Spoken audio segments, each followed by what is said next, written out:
João 18, 26. Encontramos uma narrativa. E um dos parentes do sumo sacerdote, daquele a qual Pedro tinha cortado a orelha, viu Pedro e reconheceu, porque estava no horto. Eu quero trazer para você agora uma reflexão da palavra de Deus. Nunca se esqueça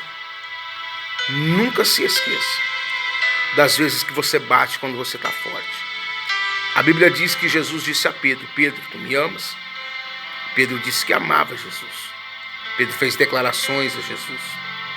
Pedro prometeu a Jesus que jamais o negaria.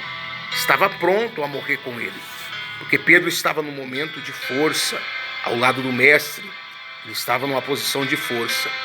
Mas Jesus olhou para Pedro e disse: Pedro, antes que o galo cante, 3 vezes, Pedro, tu me negarás. E nós vemos essa palavra se cumprindo. Pedro disse que não negaria, porque Pedro estava forte.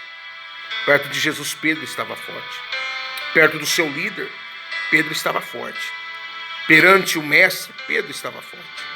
Mas, porém, quando o mestre se ausenta, Pedro se enfraquece. E Pedro nega Jesus. Pedro é reconhecido pelos homens. Os homens olham e falam assim: eu reconheço ele. Lá do horto, quando ele estava forte, perto do mestre, ele cortou a orelha de Malco. Mas Pedro, sem o mestre, Pedro se acha vulnerável, fraco. E Pedro se entrega. Pedro diz: eu não o conheço.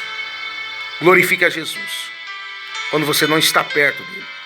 Seja crente, seja fiel, seja servo quando você não está na igreja.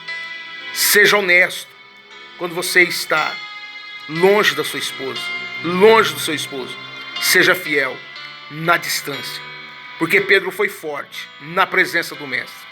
Pedro foi robusto na presença do mestre. Ele disse que jamais negaria o mestre, mas Pedro negou. Pedro negou distante de Jesus. Eu quero que você entenda esse período que você está longe da igreja. Jesus reconhece quem você é de verdade. Jesus reconhece qual é realmente a sua estrutura. Seja forte, seja cristão, seja o evangélico, seja o servo de Deus, que você sempre disse que você foi, que você sempre disse que você era. Seja real, seja autêntico.